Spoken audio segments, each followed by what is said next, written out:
अच्छा जी, हम दोबारा से आ गए हैं जनरल साइंस एंड एबिलिटी का जो पेपर 2021 में हुआ था उसको सॉल्व करने के लिए।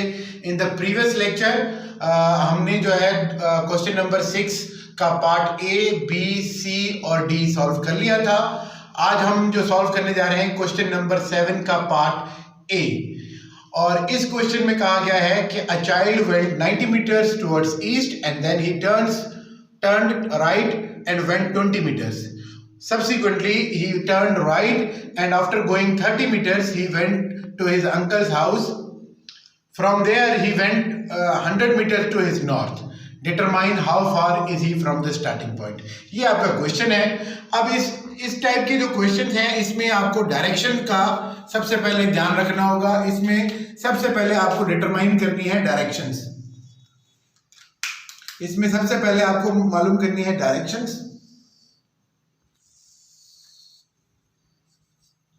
ये आपका नॉर्थ, ईस्ट, वेस्ट और south, these are the 4 directions given. अगर आपको याद नहीं होता तो आप इस तरह कर सकते हैं, NEWS, उल्टा एस बना के आप इन डायरेक्शंस को याद करते हैं, नॉर्थ, ईस्ट, वेस्ट, साउथ। ठीक है जी। तो सबसे पहले कहा गया child went 90 metres towards east. तो ये जो चाइल्ड है वो यहाँ से, इसका स्टार्टिंग पॉइंट है ए, यहाँ से वो चला है और कितना चला है, 90 मीटर्स। ठीक है जी, 90 मीटर्स तक उसने ट्रेवल किया है। उसके बाद then he turns towards his right. अब यहाँ पे इसका राइट जो साइड बनती है वो नीचे की तरफ बनती है, तो ये इसने 20 मीटर्स टर्न लिया टुवर्ड्स राइट साइड पे, 20 मीटर्स टर्न लिया राइट साइड पे। फिर उसके बाद वो जो अब इसकी डायरेक्शन डाउनवर्ड है, सो उसके बाद क्या कह रहा है, after going 30 metres he reach his uncle house, then he turned subsequently he turned right. अब यहां से दोबारा राइट जो वो लेगा और वो चला है तकरीबन 30 मीटर्स। ठीक है जी, यहां तक उसने ट्रेवल कर लिया। पहले क्या है, 90 metres towards east, 90 metres towards east and then he turn towards right 20 metres, subsequently he turn right and travelled 30 metres. और ये यहाँ पे अपने वो अंकल के हाउस पहुंच गया है। अब यहाँ पे अंकल के हाउस जब वो पहुंच गया है, उसके बाद वो कह रहा है कि from there he went 100 metres towards north. North आपको पता है कि वो किस तरफ है, ऊपर की तरफ है। तो ये 100 मीटर्स ऊपर की तरफ क्या है, 100 मीटर्स टोटल। तो आपसे पूछ रहा है how far is he from the starting point. ये आपका स्टार्टिंग पॉइंट है, यहां से आपको डिस्टेंस मालूम करना है। तो इसका जो हॉरिजॉन्टल डिस्टेंस है वो हम क्या करेंगे, 90 में से माइनस कर देंगे, तो हॉरिजॉन्टल डिस्टेंस इसका हो जाएगा यहाँ पे 60। टोटल था 90 में से 30 ऑलरेडी वो ट्रेवल कर चुका है, वो माइनस कर दिया, बचा 60। सिमिलरली उसका वर्टिकल डिस्टेंस टोटल तो था 100, पर 100 में से ये 20 यहाँ पे माइनस हो गया इस लाइन से, तो टोटल आपका डिस्टेंस यहाँ पे हो जाएगा अब 80। तो अब आपके पास एक राइट एंगल ट्रायंगल बन जाएगा, राइट एंगल ट्रायंगल बन जाएगा कुछ इस तरह का, जिसका बेस होगा 60 मीटर्स और जिसकी हाइट होगी 80 मीटर्स। और ये जो इसका हाइपोटेन्यूज है वो आपको मालूम करना है। और आपको पता है पाइथागोरस थ्योरम के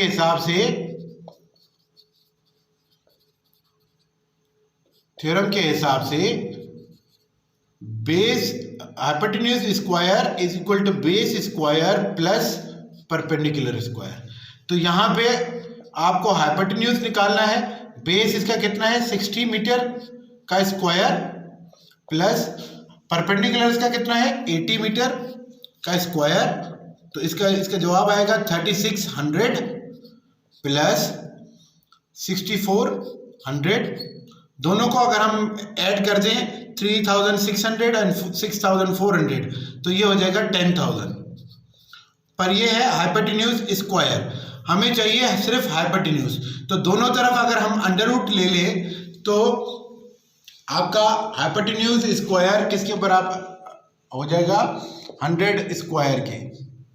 दोनों तरफ हम अंडर रूट ले लेंगे तो h hypotenuse is equal to 100 metre. तो ये आपका आंसर आ गया। How far is he from the starting point? He is 100 metres away from the starting point. So this is your answer. अच्छा जी, हमने CSS 2021 का जो पेपर था जनरल एबिलिटी का, उसका 7A हमने सॉल्व कर लिया था। अब हम आते हैं 7B पे। इसमें कहा गया है the average of 11th number is 63, that of the first 6 numbers are 60 and that of the last 6 numbers are 65। Find the 6th number. आपको कहा गया है कि छठा नंबर कौन सा है। अब पहले 5 भी आपको मालूम करने हैं, करें या नहीं करें, छठा नंबर भी और लास्ट के 5 नंबर भी, कुल मिला के 11 नंबर। तो हम क्या करते हैं कि जो हम अज्यूम कर लेते हैं कि पहले 5 नंबर जो है, फर्स्ट 5 नंबर्स का जो सम है, sum is equal to x, और लास्ट 5 नंबर्स का जो सम है वो बराबर है y के। तो 6th जो नंबर है आपका, 6th नंबर हम अज्यूम कर लेते हैं वो है आपका 6th जो नंबर है आपका वो आप अज्यूम कर ले z है। ठीक है जी। तो फर्स्ट पहले 5 नंबर का सम हमने x अज्यूम कर लिया, लास्ट 5 का सम हमने अज्यूम कर लिया y है, और छठे नंबर का जो वैल्यू है वो हमने अज्यूम कर ली वो z है। अच्छा जी, आपको निकालना भी जाहिर सी बात है z की वैल्यू है। अब पहली स्टेटमेंट अगर आप गौर से पढ़ें तो इसमें कह रहा है कि एवरेज ऑफ 11 नंबर्स। एवरेज क्या होती है? Sum of all numbers divided by total numbers. Total numbers given है और इनका सम आपने करना है। और इसी तरह दूसरी स्टेटमेंट में कहा गया है कि फर्स्ट 6 नंबर्स। अब फर्स्ट 6 नंबर्स में क्या आएगा? फर्स्ट 6 नंबर्स में एक तो x आ जाएगा, 5 नंबर ही आ गए, और छठा नंबर आएगा, और उसकी एवरेज कितनी है? सम ऑफ फर्स्ट 6 नंबर, ये 5 नंबर्स का सम और ये z छठे नंबर का सम, डिवाइडेड बाय टोटल नंबर्स हमारे 5 और 1 6 से डिवाइड कर दिया, और इनका सम वो क्या कह, इनकी एवरेज कितनी है? इनकी एवरेज है 60 के बराबर। तो इसका मतलब ये है कि x प्लस z जो है वो बराबर है किसके? 360 की।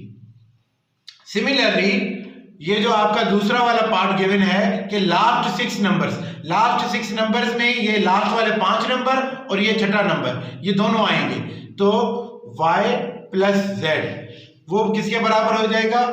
Divided by 6 is equal to 65। और अगर हम इसको सॉल्व करते हैं तो क्या आएगा? y plus z is equal to आपका 390 आ गया। अब ये 360 आ गया, ये 390 आ गया। और तीसरी स्टेटमेंट जो है उसमें कह रहा है सारे नंबर्स का सम जो है 11 नंबर्स, और सारे 11 के 11 नंबर्स का सम किसके बराबर है? x plus y plus z। शुरू के 5 ये, छठा ये, 5 लास्ट के, और इन divided by 11 is equal to आपका 63। तो अगर हम तीनों को ऐड कर दें, x plus Y plus Z, 11 उस तरफ जाके माइनस हो जाएगा, मल्टीप्लाई हो जाएगा, तो ये हो जाएगा 63 मल्टीप्लाइड बाय 11 33, 3 ऊपर चले गए 66 और 3 693। ठीक है जी। अब आपके पास एक्स वाई जेड भी है, इसको इक्वेशन ए का नाम देते हैं, इसको इक्वेशन बी का नाम देते हैं, और इसको इक्वेशन सी का नाम देते हैं। अगर आप इन दो इक्वेशंस को बी और सी को ऐड करना चाहें, ऐड करें, तो आपके पास क्या जवाब आएगा? यहां पे हम इसको ऐड करते हैं, इक्वेशन बी प्लस सी, इन दोनों को हमने ऐड कर दिया। ऐड किया तो क्या हुआ? x plus Z is equal to 360, और दूसरा है y plus Z is equal to 390। इन दोनों को ऐड कर दें, ऐड कर दिया तो ये जवाब आ गया 750, और यहाँ पे x plus Y plus 2z, x plus Y plus 2z। ठीक है जी। तो ये आपकी इक्वेशन, अब इसको आप इसका नाम देते हैं डी, इसको हम नाम देते हैं डी का। अब इक्वेशन डी में से अगर हम इक्वेशन ए माइनस कर दें, इक्वेशन डी में से इक्वेशन ए माइनस कर दें तो ये क्या हो जाएगा, minus X minus Y minus Z is equal to 693। अगर हम माइनस करते हैं तो x x में कैंसिल, y y में कैंसिल, 2z में से एक z चला गया तो बचा z। 693 में से 750 में से 693 गए तो जवाब आया आपका 57। तो आपका z क्या था, z आपका था 6th number, z was the 6th number. तो आपका आंसर क्या है, z is equal to 57। Thank you. CSS 2021 के जनरल एबिलिटी का क्वेश्चन नंबर 7 के पार्ट ए भी कर लिया था, बी भी सॉल्व कर लिया था। अब आ जाते हैं पार्ट सी पे। अब ये थोड़ा सा लेंथी टाइप का क्वेश्चन है, इसको हम स्टार्ट करते हैं सॉल्व करने में। इसमें कहा गया है the following table shows some values of x and the corresponding value of y where y is equal to x cube minus 3x minus 10। आपको कहा क्या गया है, कंप्लीट द टेबल। ये जो मिसिंग नंबर्स हैं, खाली हैं, इनको आपने फिल करना है and draw a graph between x and y। और आपको वो ग्राफ बनाना है x और y का। To find the value of y की वैल्यू निकालनी है जब x की वैल्यू हो 1.8 एंड वैल्यू ऑफ x, और x की वैल्यू निकालनी है when value of y is equal to 10। तो लिहाजा इस क्वेश्चन को सॉल्व करते हैं। सबसे पहले हम जो मिसिंग नंबर्स हैं, मिसिंग टेबल है, उसको फिल करने के लिए हम स्टार्ट करते हैं। तो आपको पता है कि गिवन इक्वेशन जो है y इज इक्वल टू किसके बराबर है, x cube minus 3x minus 10। ठीक है जी। तो सबसे पहले हम क्या करते हैं, x की वैल्यू जो मिसिंग प्लेस में है वो x is equal to -2 place करते हैं। जब हम x की वैल्यू -2 पुट करते हैं तो y किसके बराबर हो जाएगा, -2 का होल क्यूब और -3 -2 x की वैल्यू -10। तो इसका जवाब क्या आएगा, -8 और ये माइनस और ये माइनस प्लस 6 और -10। तो ये माइनस का 8 और माइनस का 10 -18 और ये प्लस का 6, तो आपका हो जाएगा आंसर 12। तो y की वैल्यू है 12 जब x की वैल्यू है कितनी, -2। तो हम यहां पे इसकी एक प्लेसमेंट कर देंगे -12। तो जो है आपका y की वैल्यू है -12 जब x है कितना, x है आपका -2, -12। ठीक है। अब आ जाते हैं जब x की वैल्यू है -1, x की value when x is equal to -1। जब x की वैल्यू -1 होगी, अगेन पुट करेंगे y इज इक्वल टू -1 का क्यूब -3 -1 और -10।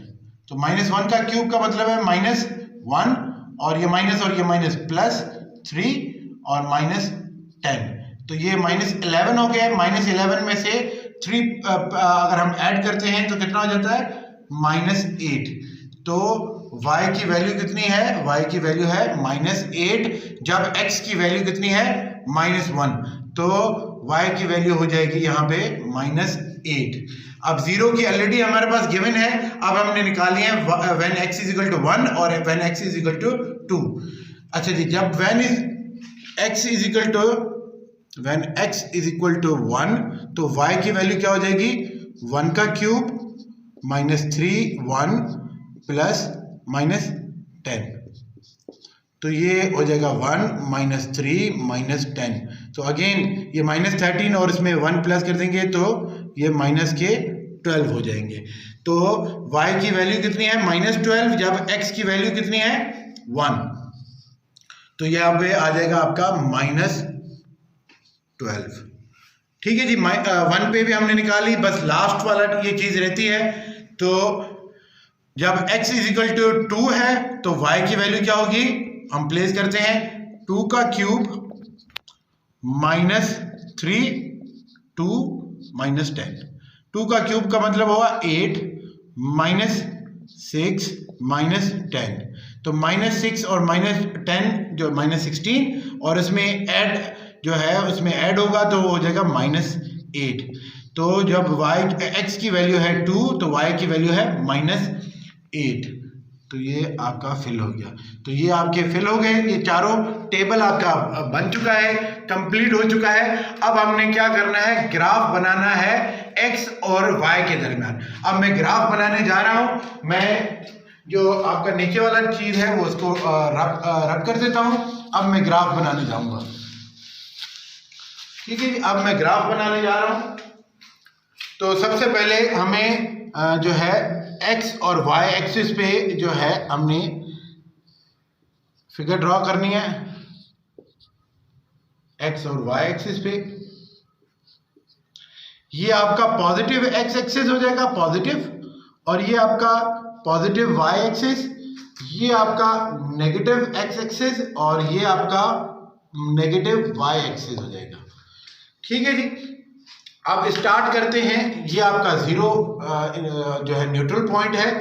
अब x की वैल्यू से स्टार्ट करते हैं, -3, -2, -1। तो ये आपका -1, ये आपका -2, ये आपका -3, ये -4। ये हमने एहतियातन बना दिया है, वैसे टेबल में -3 तक है। ठीक है जी, इसी तरह यहाँ पे 1, 2, 3, 4, 5 एंड सो ऑन, अगर आप करना चाहें तो। ये तो आपकी x की वैल्यूज हो गई। अब हमने पुट करनी है वैल्यूज किसकी, y की। अच्छा जी, y जो है अगर आप यहां पे प्लेस कर देते हैं -5, क्योंकि ये जो है यहाँ पे अगर 1, 2 से स्टार्ट करेंगे तो काफी टाइम लग जाएगा, तो हम इसका स्केल बड़ा रख देते हैं। -10, -15, -20, -25, -30 और -28 कहाँ पे लाया करेगा, तकरीबन यहाँ पे -28 और इसी तरह -35 एंड सो ऑन। और ऊपर भी अगर हम स्केच बनाना चाहें तो ये आपका 5, ये आपका 10, ये आपका 15, ये आपका 20, ये आपका 25, ये 30, ये 35, ये 40 और ये 45। ठीक है जी, अब आपका ये टेबल बन चुका है। अब हम टेबल के हिसाब से ग्राफ अपना प्लेस करेंगे। अगर हम यहाँ पे देखते हैं कि x की वैल्यू कितनी है, -3, तो y की वैल्यू कितनी है, -28। तो x की वैल्यू अगर -3 है तो y की वैल्यू कितनी आनी चाहिए, -28, लगभग यहाँ पे। ठीक है जी, तो इसको हम यहाँ पे नीचे लेके आते हैं। तो ये आपका पहला पॉइंट हो गया, जब आपकी x की वैल्यू है कितनी, -3। ये लिखने की बात नहीं है, अंडरस्टूड है कि -3 का मतलब है x की वैल्यू और जो है -28 का मतलब है y की वैल्यू।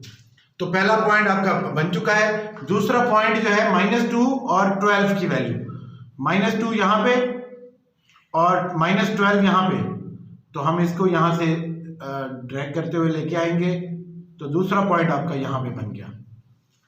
अच्छा जी, इसी तरह -1 पे वैल्यू है कितनी, -8, लगभग यहाँ पे ये -12, ये -8, तो लगभग यहाँ पे इसको यहाँ पे -1 की वैल्यू, तीसरा पॉइंट आपका यहाँ पे आ गया। इसी तरह 0 पे वैल्यू कितनी है, 0 पे उसकी वैल्यू है 10, 0 पे इसकी वैल्यू है 10। और 1 पे इसकी कितनी वैल्यू है, 1 पे इसकी वैल्यू है -12, 1 पे यहाँ पे हमने ड्रॉ कर दिया -12। 2 पे इसकी वैल्यू कितनी है, -8, तकरीबन यहाँ पे। ठीक है जी, ये यहाँ पे, ठीक है जी, सॉरी यहाँ पे था 10 यहाँ पे और ये यहाँ पे। ठीक है जी, अब 3 पे इसकी वैल्यू कितनी है, 8। अब ये नेगेटिव से पॉजिटिव की तरफ जा चुका है, तो 8 लगभग यहां पे आएगा। 3 की वैल्यू इसकी 8 है, तो आपका ग्राफ यहां पे। 4 पे इसकी वैल्यू कितनी है, 42, यहां पे 4 पे इसकी वैल्यू है कितनी, 42। तो ये आपका रफली ग्राफ कैसे बनेगा, यहां से स्टार्ट करेंगे, ये डॉट्स को कनेक्ट करते हुए और यहां तक, और अगर आप इसको सीधा लेके जाएंगे तो ये ऊपर चला जाएगा, और यहाँ से नीचे लेके आएंगे तो ये नेगेटिव हो जाएगा। यहाँ पे वैल्यू कितनी है -2, इस पॉइंट पे -2 और -12, इस पॉइंट पे कितनी है -1 और -8, 0 पे कितनी है आपका 0 और -10, और 1 पे कितनी है 1 और -12, 2 पे कितनी है 2 और -8, 3 पे कितनी है 3 और 8, और आपका 4 पे कितनी है 4 and 42। तो ये आपका ग्राफ बन चुका है, और इसके बाद आपको कहा गया है कि find the value of x, value of y when x is equal to 1.8। तो आपको मालूम करना है कि 1.8 वैल्यू पे y की वैल्यू कितनी है, 1.x की जब वैल्यू हो तो y कितनी। तो अगर हम थोड़ा सा नोटिस करें 1.8 मतलब 2 से 1 और 2 के दरमियान वैल्यू। अब 1 और 2 के दरमियान वैल्यू अगर हम देखें तो 1 पे इसकी है कितनी 12 और 2 पे -8, तो इसका जो आंसर होगा -8 से लेके जो है 12 तक होगा। तो अगर हम गौर से देखें कि जब x की वैल्यू है 1.8 तो y की वैल्यू तकरीबन रफली अराउंड -10 के है। तो when x is equal to 1.8 then y is equal to -10, और फ्रैक्शंस में हो तो 10.4 तक अराउंड होगी। ठीक है जी, तो आपका ये वाला पार्ट तो हो गया। अब आपको दूसरे पार्ट में कहा गया है find the value of x when y is equal to 10। अगर आप देखिए y इज इक्वल टू 10 यहाँ पे आ रहा है, ठीक है जी, तो रफली इसका जो आंसर होगा वो होगा 3 पॉइंट समथिंग। जब y इज इक्वल टू 10 है तो x की वैल्यू कितनी होगी तकरीबन, यहाँ से अगर आप ग्राफ पे देखें 3 पे y की वैल्यू है 8, तो 3 से थोड़ा सा ज्यादा होगी, 3.1 पे y की वैल्यू होगी 10। तो ये दोनों आपका सॉल्व हो गया, ग्राफ बन गया, और हमने मिसिंग नंबर्स भी पुट कर दिए। सो दिस इज योर आंसर। हमने जनरल एबिलिटी CSS 2021 का क्वेश्चन नंबर 7 का ABC पार्ट कर लिया। अब हम करने जा रहे हैं क्वेश्चन नंबर 7 का D पार्ट। अब इस क्वेश्चन में कहा गया है Mister Rahil invest 60,000 in an account that earn simple interest. At the end of 5 years the interest investment is worth 85,000। Calculate the rate of simple interest per year. अब आपको जो गिवन डेटा गिवन है कि उनकी total investment I is equal to investment इनकी कितनी है, वो है इनकी 60,000, ये हमने लिख दी यहाँ पे। अब उसके बाद कितने सालों के लिए इन्वेस्टमेंट की है, टर्म फॉर इन्वेस्टमेंट, वो टर्म है उनका 5 साल का, इज इक्वल टू 5। और जो है उसके बाद कहा गया है कि द इन्वेस्टमेंट इज वर्थ। अब इस पे प्रॉफिट कितना हुआ इनको, प्रॉफिट जो है टोटल इन्वेस्टमेंट 60 और दो प्रॉफिट मिला के अब वो हो गई है 85,000। तो प्रॉफिट इनका हो जाएगा कितने के बराबर, 85,000 में से हम अगर माइनस कर दें जो कैपिटल कॉस्ट है तो प्रॉफिट हो जाएगा 25,000। तो 25,000 इनको प्रॉफिट हुआ, 5 साल के लिए इन्वेस्ट किया, और इन्वेस्टमेंट की अमाउंट कितनी है 60,000। तो हमें पता है कि सिंपल इंटरेस्ट के लिए जो है P इज इक्वल टू जो है I investment R rate of simple interest into T क्या है टर्म के लिए, तो डिवाइडेड बाय 100। ये है सिंपल इंटरेस्ट का फॉर्मूला। अब हम इसमें वैल्यूज पुट करते हैं। प्रॉफिट उनको हुआ है 25,000 का, इज इक्वल टू इन्वेस्टमेंट इनकी है 60,000 की, multiplied by rate of interest हमने निकालना है, simple interest, multiplied by term कितना है 5 years का, डिवाइडेड बाय 100। ठीक है जी, तो R की वैल्यू किसके बराबर होगी, R की वैल्यू होगी 25,000 multiplied by 100 divided by 5 divided by 60,000। Is equal to rate of interest.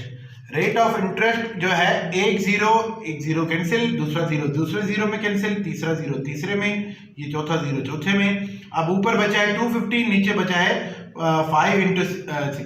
तो 5 की टेबल लगाते हैं, 5 1 द 5 और 5 5 द 50, तो ये 50 हो गया, कैंसिल हो गया। अब 6 की टेबल लगाते हैं, 6 1 द 6, 6 8 द 48.33। तो आपका जो है rate of simple interest, rate of simple interest per year is equal to कितना हो जाएगा, 8.33%। ये आपका आंसर है। ठीक है जी, सिंपल क्वेश्चन था, आसान क्वेश्चन था। Thank you very much.